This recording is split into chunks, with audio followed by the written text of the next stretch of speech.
Hi friends, 2008 ನವೆಂಬರ್ನಲ್ಲಿ ನಡೆದ ತಾಜ್ ಅಟ್ಯಾಕ್ನಲ್ಲಿ ವೀರಮರಣ ಹೊಂದಿದ ನಿಮ್ಮೆಲ್ಲರ ಮೆಚ್ಚಿನ ನಾಯಕ ಸಂದೀಪ್ ಉನ್ನಿಕೃಷ್ಣನ್ ರವರ ಬಗ್ಗೆ ಈ ವಿಡಿಯೋ.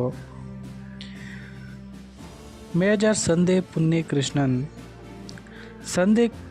ಉನ್ನಿಕೃಷ್ಣನ್ ಸರ್ ಅವರು 26 ನವೆಂಬರ್ ಮುಂಬೈನ ಭಯೋತ್ಪಾದಕ ದಾಳಿಯ ಸಮಯದಲ್ಲಿ ತನ್ನ ಪ್ರಾಣವನ್ನು ಅರ್ಪಿಸಿದ ಭಾರತೀಯ ಸೇನಾ ಅಧಿಕಾರಿ. ಅವರು ಕೇರಳದ ಕೋಯಿಕೋಡ್ನ ಮಲಯಾಳಿ ಕುಟುಂಬದಲ್ಲಿ ಜನಿಸಿದರು. ನಂತರ ಕುಟುಂಬ ಬೆಂಗಳೂರಿಗೆ ಸ್ಥಳಾಂತರಗೊಂಡಿತು. ಅವರ ಶಾಲಾ ದಿನಗಳಿಂದಲೂ ಸಂದೀಪ್ ಅವರು ಸರಳ ಸಿಬ್ಬಂದಿಯನ್ನು ಹೊಂದಿದ್ದರು ಮತ್ತು ಅವರ ಭಾರತೀಯ ಸೇನೆಗೆ ಸೇರಲು ಆಸಕ್ತಿ ತೋರಿಸಿದರು. ದಿ ಫ್ರ್ಯಾಂಕ್ ಆಂಥೋನಿ ಪಬ್ಲಿಕ್ ಸ್ಕೂಲಲ್ಲಿ ಶಾಲಾ ಶಿಕ್ಷಣವನ್ನು ಮುಗಿಸಿ ನಂತರ ಸಂದೀಪ್ ಸರ್ ಅವರು 1995ರಲ್ಲಿ ನ್ಯಾಷನಲ್ ಡಿಫೆನ್ಸ್ ಅಕಾಡೆಮಿಗೆ ಸೇರಿದರು. ಅಲ್ಲಿಂದ ಅವರು ಲೆಫ್ಟಿನೆಂಟ್ ಆಗಿ ಪದವಿ ಪಡೆದರು.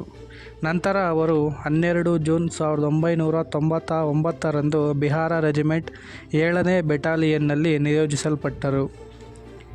ಸಂದೀಪ್ ಸರ್ ಅವರು 1999ರ ಕಾರ್ಗಿಲ್ ಯುದ್ಧದ ಭಾಗವಾಗಿದ್ದರು. ಅವರು ತಮ್ಮ ತಂಡದೊಂದಿಗೆ ಫಾರ್ವರ್ಡ್ ಪೋಸ್ಟ್ಗಳಲ್ಲಿ ನಿಂತರು. ಭಾರೀ ಫಿರಂಗಿ ಗುಂಡಿನ ದಾಳಿ ಮತ್ತು ಪಾಕಿಸ್ತಾನಿ ಪಡೆಗಳಿಂದ ಸಣ್ಣ ತೋಳಿನ ಗುಂಡಿನ ದಾಳಿಯನ್ನು ಎದುರಿಸುತ್ತಿದೆ. ನಂತರ ಡಿಸೆಂಬರ್ 1999ರಲ್ಲಿ ಅವರು ಎದುರು ಭಾಗದಿಂದ ಕೇವಲ 200 ಮೀಟರ್ ದೂರದಲ್ಲಿ ಪೋಸ್ಟನ್ನು ಸ್ಥಾಪಿಸಲು ಯಶಸ್ವಿಯಾದರು.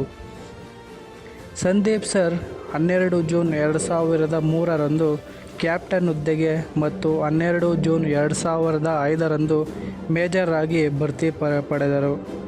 2006ರಲ್ಲಿ ಸಂದೀಪ್ ಸರ್ ಅವರು NSG ನ್ಯಾಷನಲ್ ಸೆಕ್ಯೂರಿಟಿ ಗಾರ್ಡ್ಗೆ ಸೇರಲು ನಿರ್ಧರಿಸಿದರು ಮತ್ತು ತರಬೇತಿಯನ್ನು ಪೂರ್ಣಗೊಳಿಸಿದ ನಂತರ ಅವರು NSGಯ ಒಂದು ಸ್ಪೆಷಲ್ ಆ್ಯಕ್ಷನ್ ಗ್ರೂಪ್ಗೆ ಭಾಗವಾದರು.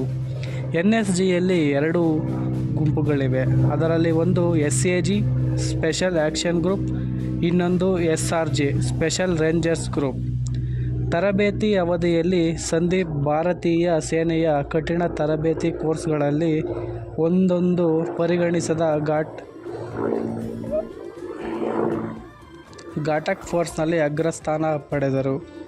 ಪೂರ್ಣಗೊಂಡ ನಂತರ ಅವರು ಬೋಧಕ ಶ್ರೇಣಿ ಮತ್ತು ಮೆಚ್ಚುಗೆಯನ್ನು ಗಳಿಸಿದರು.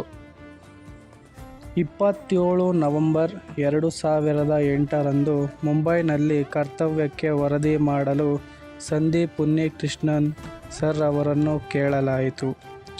26 ನವೆಂಬರ್ 2008ರಂದು ಮುಂಬೈನ ಹಲವಾರು ಸಾಂಪ್ರದಾಯಿಕ ಕಟ್ಟಡಗಳ ಮೇಲೆ ದಾಳಿ ನಡೆಸಲಾಯಿತು. ಅಂತಹ ಒಂದು ಕಟ್ಟಡವು 100 ವರ್ಷಗಳಷ್ಟು ಹಳೆಯದಾದ ತಾಜ್ ಮಹಲ್ ಪ್ಯಾಲೇಸ್ ಹೋಟೆಲ್ ಆಗಿದೆ. ಸಂದೀಪ್ ಸರ್ ಅವರು NSG ಕಮಾಂಡೋಗಳ ತಂಡವನ್ನು ಮುನ್ನಡೆಸುತ್ತಿದ್ದರು ಮತ್ತು ಎಲ್ಲ ಒತ್ತೆಯಾಳುಗಳನ್ನು ಹೋಟೆಲ್ನಿಂದ ರಕ್ಷಿಸುವುದು ಮತ್ತು ಮುಂದಿನ ಪ್ರೋಟೋಕಾಲ್ಗಳಿಗಾಗಿ ಪ್ರದೇಶವನ್ನು ತೆರವುಗೊಳಿಸುವುದಾಗಿ ಕಾರ್ಯವಾಗಿತ್ತು. ಒತ್ತೆಯಾಳುಗಳನ್ನು ಹುಡುಕುತ್ತಿರುವಾಗ ಭಯೋತ್ಪಾದಕರು ಕೊಠಡಿಯೊಂದಕ್ಕೆ ನುಗ್ಗಿದ್ದರಿಂದ ಸಂದೀಪ್ ಸರ್ ಅವರ ಸಹೋದ್ಯೋಗಿಗಳಲ್ಲಿ ಒಬ್ಬರಾದ ಸುನೀಲ್ ಕುಮಾರ್ ಯಾದವ್ ಸರ್ ಅವರನ್ನು 2 ಕಾಲುಗಳಿಗೆ ಗುಂಡು ಹಾರಿಸಲಾಯಿತು. ನಂತರ ಸಂದೀಪ್ ಸರ್ ತನ್ನ ಸಹೋದ್ಯೋಗಿ ಸುನೀಲ್ ಕುಮಾರ್ ಯಾದವ್ ಸರ್ ಅವರ ಸ್ಥಳಾಂತರಕ್ಕೆ ವ್ಯವಸ್ಥೆ ಮಾಡಿದರು ಮತ್ತು ಅವರು ಭಯೋತ್ಪಾದಕರ ಹಿಂದೆ ಹೋಗಲು ನಿರ್ಧರಿಸಿದರು.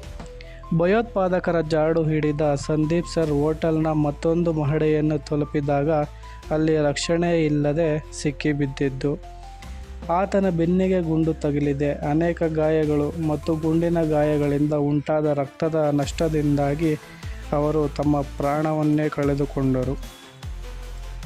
ಒತ್ತೆಯಾಳುಗಳಿಗಾಗಿ ಶೋಧ ಕಾರ್ಯಾಚರಣೆ ಇನ್ನೂ ನಡೆಯುತ್ತಿರುವುದರಿಂದ ಭಯೋತ್ಪಾದಕರು ಕಟ್ಟಡದಲ್ಲಿ ಸಿಕ್ಕಿಬಿದ್ದಿರುವ ಕಾರಣ ಅವರ ಸಾವಿನ ಸುದ್ದಿಯನ್ನು 1 ದಿನದ ನಂತರ ಹಂಚಿಕೊಳ್ಳಲಾಗಿದೆ. ಗುರಿಗಳನ್ನು ತಟಸ್ಥಗೊಳಿಸಿದ ನಂತರ ಮತ್ತು ಒತ್ತೆಯಾಳುಗಳನ್ನು ಉಳಿಸಿದ ನಂತರ ಸುದ್ದಿ ಹೊರಬಂದಿತು. ಅವರ ಅಂತ್ಯಕ್ರಿಯೆಯನ್ನು ಸಂಪೂರ್ಣ ಮಿಲಿಟರಿ ಗೌರವದೊಂದಿಗೆ ನಡೆಸಲಾಯಿತು ಮತ್ತು ಅವರ ಅಂತ್ಯಕ್ರಿಯೆಯ ದಿನದಂದು ಅಲ್ಲಿ ನೆರೆದಿದ್ದ ಶೋಕತಪ್ತರು ಜೈಕಾರ ಹಾಕಿದರು.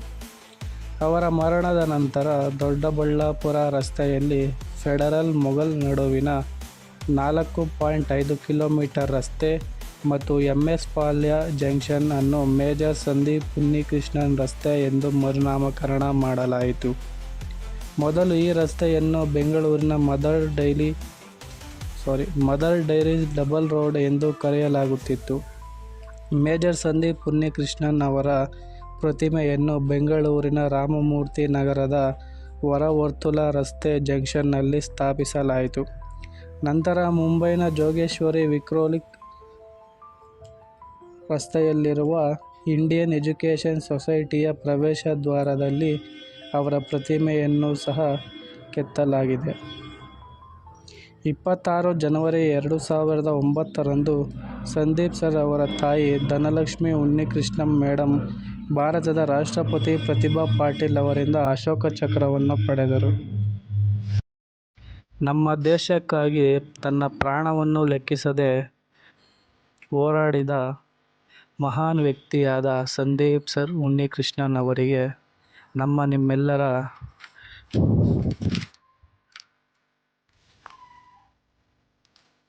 ಅಭಿನಂದನೆಗಳನ್ನು ಕೋರುತ್ತಿದ್ದೇನೆ ಈ ಚಾನೆಲ್ನ ಮುಖಾಂತರ.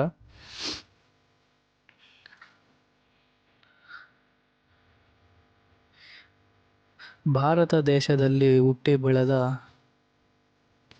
ಎಷ್ಟೋ ಮಹಾನಾಯಕರು ಈ ಥರ ತಮ್ಮ ಪ್ರಾಣವನ್ನು ನಮ್ಮ ದೇಶಕ್ಕೋಸ್ಕರ ಅರ್ಪಿಸಿದ್ದಾರೆ. ಅವರನ್ನು ಕೂಡ ನಾವು ಗೌರವಿಸೋಣ.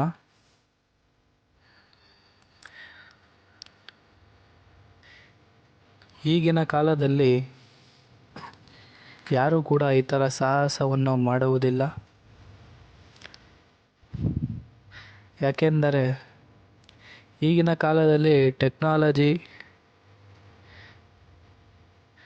ಇವೆಲ್ಲ ಮುಂದುವರಿಯುವುದರಿಂದ ಜನರು ನಮ್ಮ ದೇಶದ ಸೈನಿಕರನ್ನು ಯಾರೂ ಸ್ಮರಿಸಿಕೊಳ್ಳಲು ಆಗುತ್ತಿಲ್ಲ. ಆದರೆ ಈ ವಿಡಿಯೋದಿಂದ ಅವರನ್ನು ಮತ್ತೆ ಸ್ಮರಿಸೋಣ. ಇನ್ನೂ ಇಂತಹ ಮಹಾನ್ ವ್ಯಕ್ತಿಗಳು ಹುಟ್ಟಿ ನಮ್ಮ ಭಾರತ ದೇಶದ ರಕ್ಷಣೆಯನ್ನು ಮಾಡಿ ದೇಶಕ್ಕೆ ಅವರ ಕೊಡುಗೆಯನ್ನು ನೀಡಲಿ ಅಂತ ಈ ಚಾನಲ್ನ ಮುಖಾಂತರ ನಾನು ಬಯಸುತ್ತೇನೆ. ಎಲ್ಲರೂ ಸಹ ನಮ್ಮ ದೇಶದ ಯೋಧರಿಗೆ ಗೌರವವನ್ನು ನೀಡಿ ಅಂತ ಕೇಳ್ಕೊತಾ ಇದ್ದೀನಿ. ಇನ್ನು ಈ ಒಂದು ತಾಜ್ ಹೋಟೆಲ್ ಅಟ್ಯಾಕ್ನಲ್ಲಿ ಮರಣ ಹೊಂದಿದ ಅನೇಕ ನಾಯಕರು ಕೂಡ ಇದ್ದಾರೆ. ಅವರ ಬಗ್ಗೆಯೂ ಕೂಡ ನೆಕ್ಸ್ಟ್ ವಿಡಿಯೋದಲ್ಲಿ ನಾನು ಅಪ್ಲೋಡ್ ಮಾಡುತ್ತೇನೆ. ಅವರು ಕೂಡ ನಿಮ್ಮೆಲ್ಲರ ಮೆಚ್ಚಿನ ನಾಯಕರೇ.